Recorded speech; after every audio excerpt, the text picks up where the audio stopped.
let's go camping. We are officially 6 weeks away from opening night. We're going to go city to city to break down the biggest storylines as we gear up for the season. First up, just a quick trip over to MetLife. The Giants looking to climb out of the basement of the NFC East. It's a great postcard. It's just put a stamp on that. It's perfect. Giants went 4-13. Jackson Dart's rookie year. Let's take a look at the notable offseason additions. Pretty big one at the top. Hired John Harbaugh as the head coach. Isaiah Likely traded away. Dexter Lawrence. And, of course, the 2 picks at the top of the draft. And this is a little bit of a cop-out. We'll get more specific on some other ones. But my biggest training camp storyline is, are they playoff contenders? I was thinking about this, and I make notes, and I do started my prep like in depth for the upcoming NFL season. And I think I have more questions about the Giants than any team in football. Like, I am a Jackson Dart believer, but there's a wide range of outcomes for if Jackson, like, is he a star or is he going to be a reckless player who is really inconsistent? Scadaboo has injury questions. Malik Neighbors is coming off of a serious injury. They've got cornerback questions. Their rush defense was a problem last year. They got rid of Dexter Lawrence. Like, there are a lot of questions on this team, but there's a lot of reasons to assume that they would be better, most notably with John Harbaugh. So the question becomes, like, if you look at John Harbaugh and the wins that this guy has accumulated over a long period of time, basically since the last Giants Super Bowl, he's got the 3rd most wins, and the Giants have the fewest wins. So every question I have, Coach, will not be answered positively. Some will be good, some will be negative. The question is, how quickly can John Harbaugh answer most of them and get this thing back into the playoffs? Yeah, John is an excellent coach and brings in such a wealth of experience. I think the challenge there is again, the division. With Dallas emerging the way that they've emerged, that's problematic. And then Philadelphia is going to retool, and they're always going to be a hard out. Who knows what Washington is? Does Jaden Daniels come back to form? I mean, just getting out of the division alone, to me, I think is going to be difficult. And we talked about Tua and the possibility that he could get injured at any point. It's kind of the same thing with Jackson Dart. There's only so many times that you can tell a guy, hey, you need to slide, hey, you need to slide, hey, you need to slide, before they take one of those hits and miss 6, 8, 10 games because they're taking unnecessary chances, and then the whole equation changes. Yeah, Danny, I mean, you mentioned a lot of the reasons why I don't believe that they are contenders yet. And I don't think that that's far off. You talked about almost every position. But there's a lot of reason to like some of it, right? Like Neighbors is excellent. They have 2 top 10 picks who can be great. Like, if Jackson Dart takes a leap, there are a lot. Likely's great. Isaiah Likely is a huge impact piece who's going to be featured. They have a lot of questions, but they do have potential answers for almost every question I asked. So even within those questions that they have, that they all could be answers, there's a lot of unknown with that. Likely, I love him. I like him, no pun intended, but he's never been a number 1 option at tight end.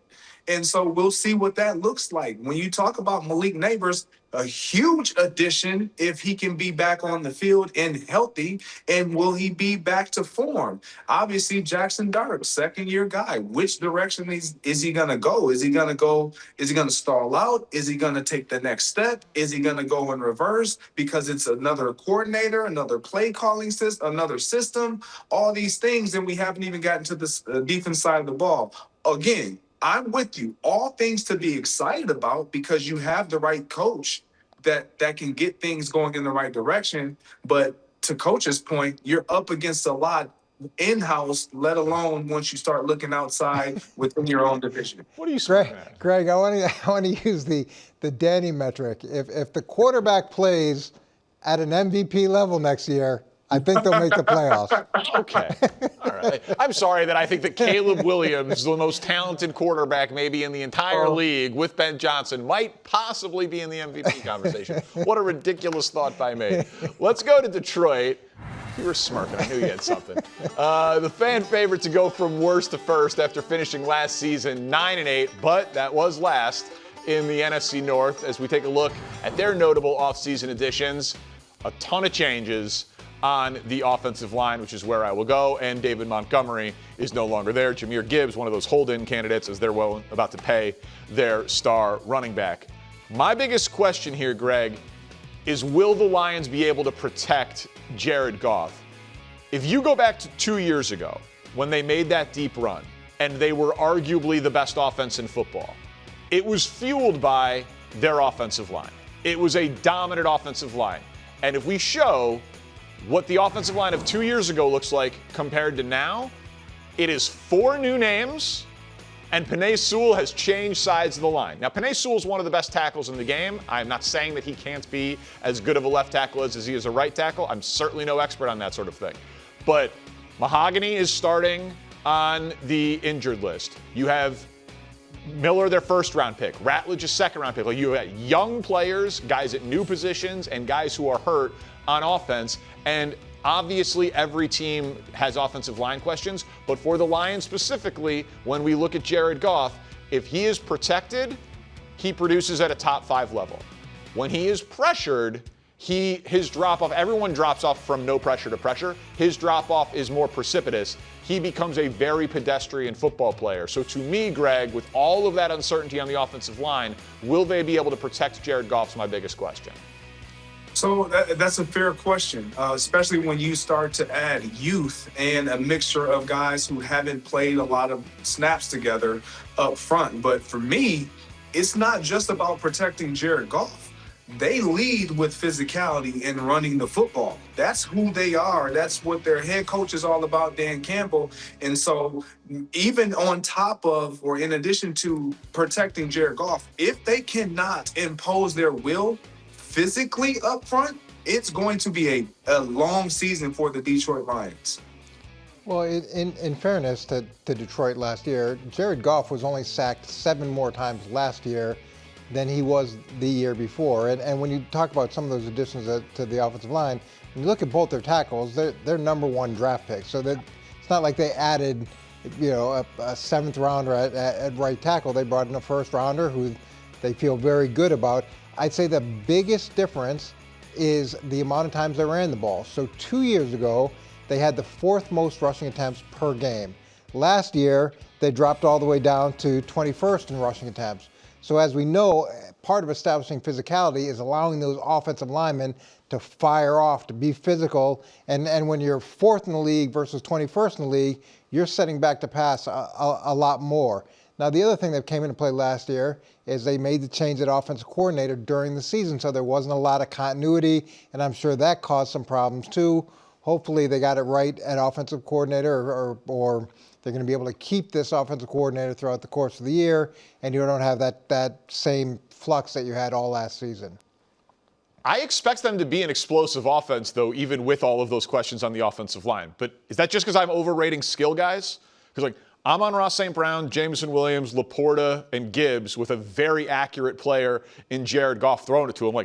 I'm not saying that every one of those guys on the offensive line, Greg, is going to hit, but it should still be a high-level offense this year. I'm expecting it to be. Yeah, I think that's the expectation. Again, to Coach's point of every team believes that, we can maintain or take it a step further than what we did previous years, and that just doesn't always translate from year to year. All right, let's get into the RV. Go down to Duval County. Jags coming off one of the most shocking shocking teams of last season with their 13-4 year. They won the AFC South. If we look at the notable offseason moves, Trayvon Walker got the huge payday. They lost Travis Etienne. They lose Devin Lloyd. And, of course, they did not have the first-round pick when they traded up to select Travis Hunter. And every article that you read about Jacksonville, the top storyline is, how are they going to use Travis Hunter? How are they going to use Travis Hunter?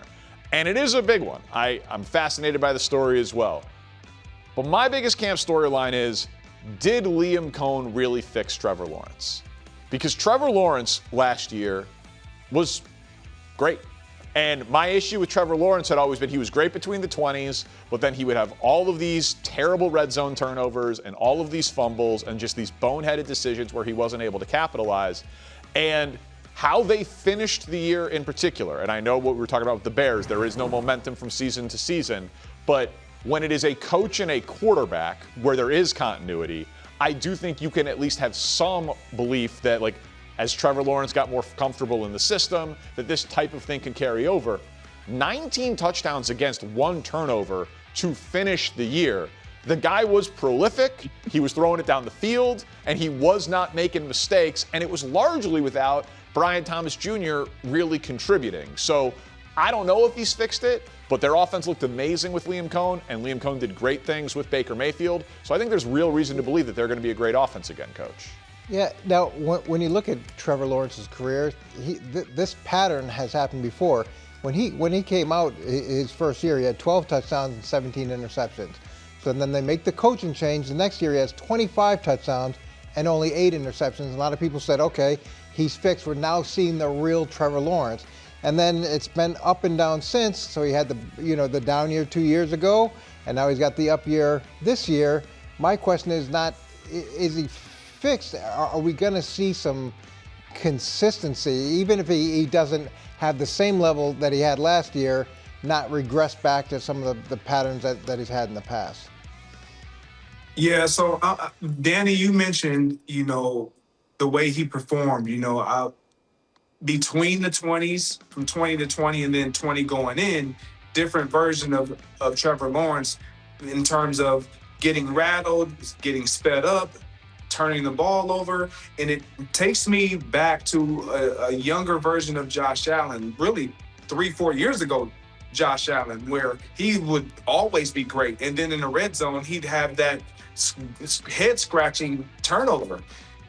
I believe Liam Cohen has done a great job of settling Trevor Lawrence. And I think when you get a second year with the guy, you can move to the next phase, kind of like your Bears and Ben Johnson and Caleb. So the next phase for Trevor Lawrence is, okay, now when we get into the red area, trust it. Trust your mechanics. Trust that we got a play that you are comfortable with and let it ride. Like, don't press. And I think sometimes when you're still young and you're in a new offense, you're one of those guys. And Trevor Lawrence has always been a guy. You're going to press. Trust the guys around you to be where they need to be. You do your job. They'll do their job. I think he does take the next step. I really do.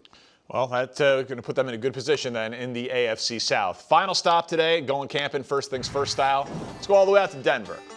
Took Bo Nix just a couple of seasons to win the AFC West. The Broncos went, and also surprising, 14-3 last season. Their notable offseason moves. This one happened before the draft, so I feel like it gets forgotten about a little bit. They did add Jalen Waddle.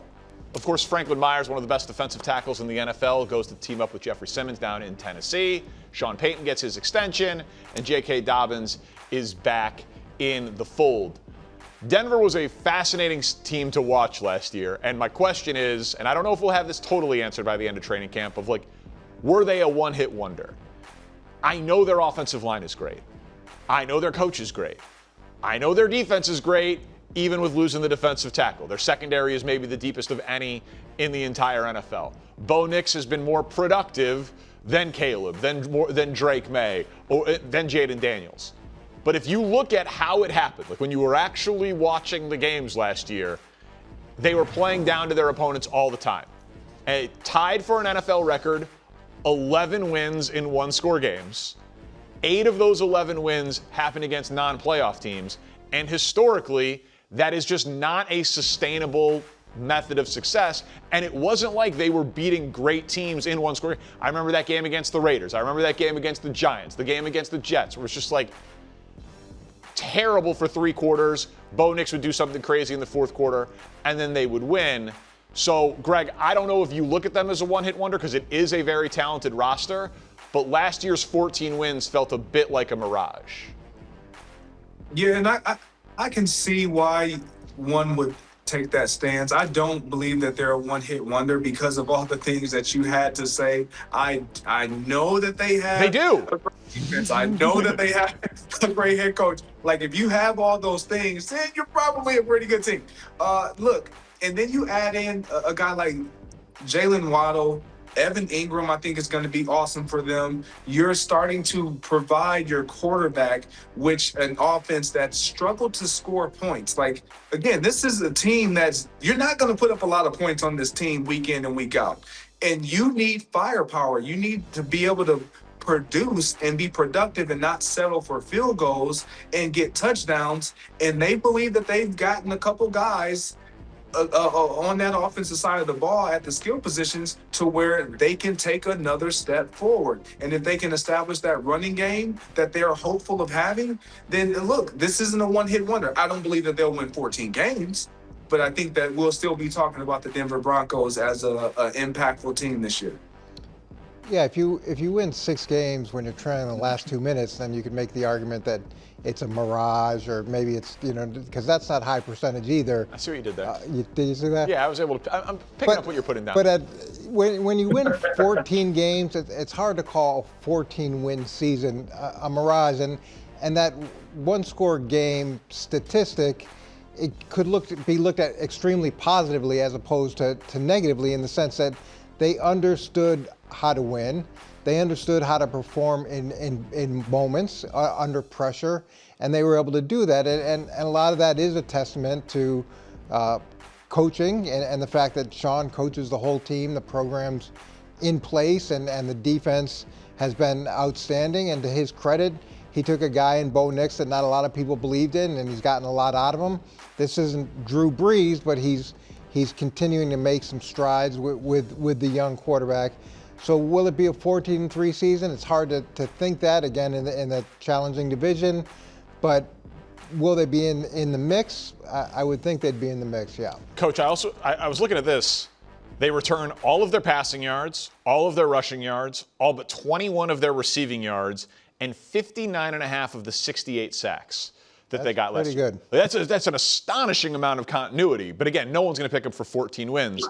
But they should be good. It's just that regular season, some of the time they were playing down to their opponents. And again, we looked at the history of it. It's not normally sustainable when you have all of those one-score wins. It's very difficult to repeat it.